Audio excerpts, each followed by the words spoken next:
got here to Houston, Texas, H-Town, city of drink. I'm about to get a little workout out here outside. Got my dumbbells right there. That's all you need. As a truck driver, you need a pair of dumbbells. Those are 25 pounds. There's nobody here. You know, they're not open till tomorrow. Today's Sunday, so they're closed today. I got my delivery tomorrow morning. Looks like it shouldn't be a problem tonight. Completely empty, just me. Man, it feels good out here. It's about 70 degrees right now and it's cloudy. Got no sun out right now. Ready for the summer. Start having these tank tops popping out every day. Let's get this workout in. Let's go.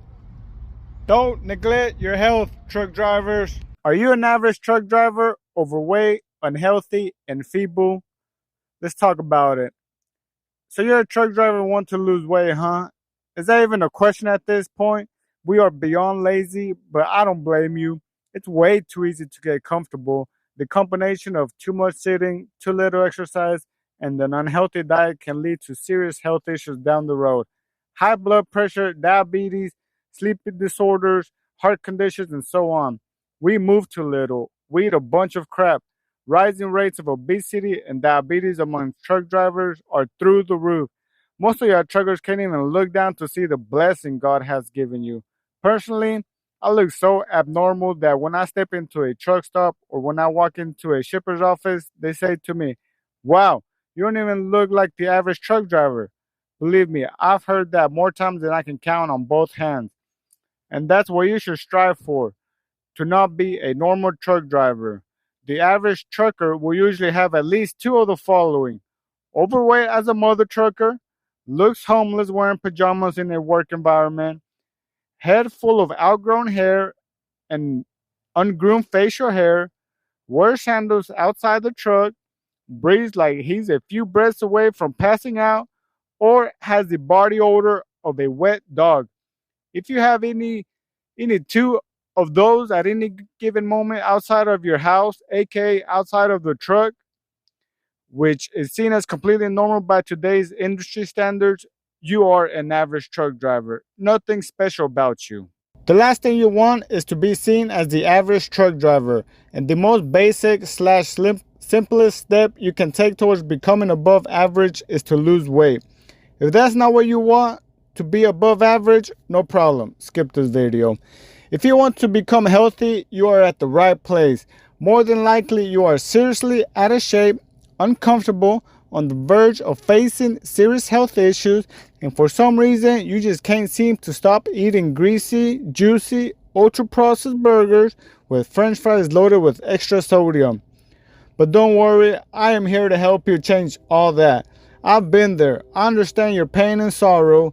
I know what it is to look at the mirror in complete disgust. I lost 70 pounds over the span of 2 years. That'll turn you into a completely different person. Not even my own dog used to recognize me. The trucker's muffin top I was carrying around looked like the baker, me, didn't know when to stop pouring the mix in.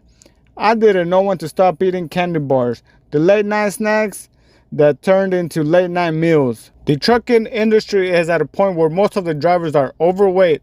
I'm talking about clinically obese. According to a survey done by the FMCSA, compared to the national working population, they found that for long-haul truck drivers, obesity is twice as high, morbid obesity is twice as high, self-reported diabetes is elevated.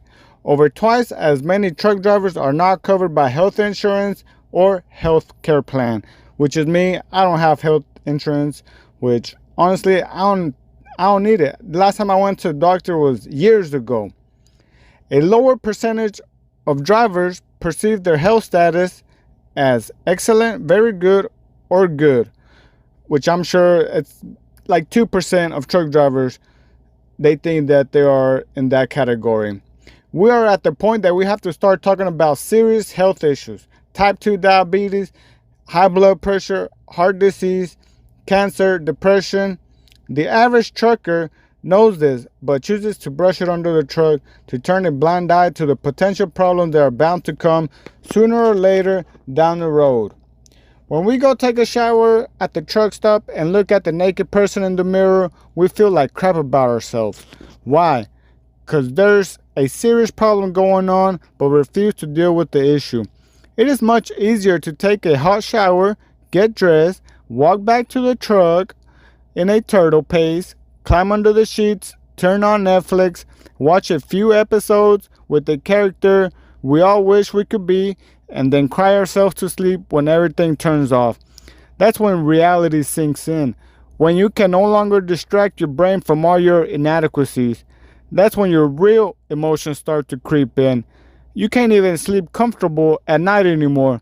You can either be humble enough to take full responsibility on how you gotta be so trucking big, or you can let emotions get in the way and make up a ton of excuses for your shortcomings. The whole trucking industry is only getting fatter, and with autonomous trucks right around the corner, we are bound to look like the people in the movie WALL-E. So how do you change? How do you become part of the 2%?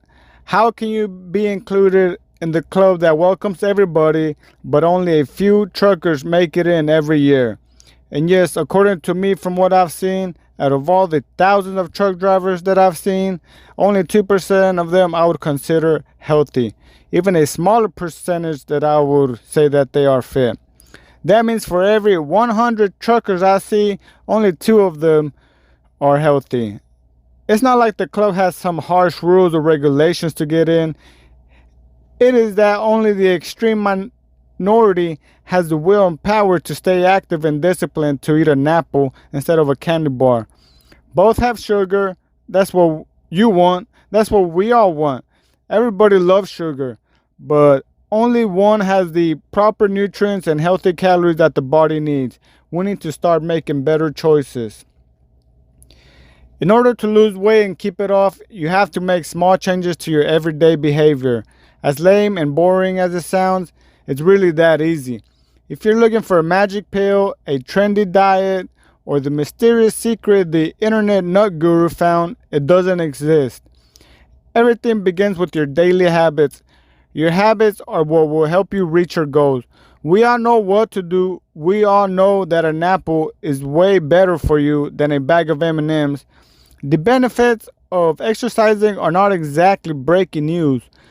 We all know that water is much healthier choice than a 32-ounce Coke. It's not that we don't know what to do, we just don't know how to make ourselves do it consistently and automatically. In every adventure there are highs and there are lows. There will be days you will feel amazing, you will think that it is easy, that there's nothing to it, but there will also be days where you are going to feel like crap. You will want to give up. There will be days where your energy levels will be so low that you will almost start to feel depressed. That maybe eating your feelings away will help you, but it won't. After you finish that late night snack, that small tub of ice cream, you're only going to feel worse on how you started that morning. You need to learn small, daily, healthy habits. By the end of the first year of being over the road, I literally blew up like a balloon. That person I knew before I decided to go over the road, he was no longer there. I ate him. The amount of weight I gained was unbelievable. Every time I went home, which was every 3 to 4 weeks, I kept adding more pounds to the scale. Month after month, little by little, my weight just kept going up and up. 3 pounds here, 5 pounds there. If I didn't take control of what I was shoving down my throat, I would have eventually popped. Sometimes I look back and I am amazed at how fat and round I got. Nobody around me would tell me anything about my weight. No one would make or say comments about my body. That made me think I was normal, that the guy in the recent pictures was the new me. I made my brain think that it was perfectly normal, that this new body that I was in was completely normal. It wasn't until I started looking at old pictures of myself that made me realize what the deal really was. And I was reminded every time I looked in the mirror. I would look at myself in disgust and I would say that it was okay, that I was a truck driver. The size I was completely normal for the industry that I was in. I fit right in. It comes with the territory of being a truck driver. Things I would tell myself to make me feel better about myself. But reality doesn't care about how you're feeling. You're either fat or you're not. You're either healthy or you're not. You either change directions or face the consequences. One thing I love about reality is that it's not subjective. There are hard lines. It's either yes or no. You're either on the right side of the line or on the left side. You're either a triangle or a circle. Are you going to start taking responsibility for your actions, or do you prefer to be normal, to be average? Even deep down in your soul, you're going to feel like a failure. But I'll tell you what, boy, that Whopper with extra fries and a large milkshake sure did hit the spot after driving all day long. Those were some good times. By watching this video, you have made a conscious decision to try to change your ways, to have mental freedom and a body you can be proud of. Imagine this. You wake up with tons of energy, get dressed with some nice fitted clothes, and you are amazed by the person you see in the mirror.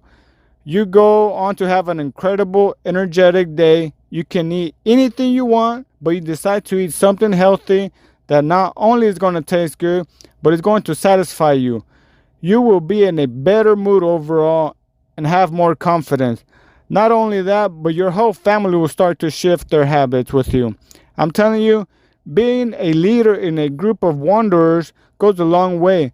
People tend to follow the lead of good leaders. You have to lead your house to make better choices. It is so hard to find someone with good leadership skills. Humans yearn for a captain that would drive them to the end of the road. Whenever I eat, I never feel stuffed or like I'm still hungry. I eat just the right amount that's going to keep me going. I used to eat so much where I couldn't even move anymore. The amount of food I consumed made me ready to take a nap in the middle of the day. And if that wasn't enough, I always had a sweet treat waiting for me at the end of my meal, ready to devour it. It would just sit there and beg me to open it up. And little by little, I would finish the entire king-size candy bar right after the 3,000 calorie lunch I just had. But it was normal. That's how truck drivers eat, I would tell myself. This journey that you want to embark on has to start with your mindset. The boring stuff that no one wants to hear. But if you skip this part, you will get a flat tire before you even start driving. We need to get clear on why you want to lose weight. Then you have to understand that it is a feeling you are chasing, not a number on the scale. You don't want to lose 20 pounds. You want that feeling of what it's like to lose 20 pounds. The feeling of strength and confidence. Then I will teach you exactly what you need to do to lose those 20 pounds. I will give you the roadmap. It is up to you to follow directions and guidance from the map. Deviate from the map and you might end up circling around to where you started. There is a tough road ahead of you, but you are not alone.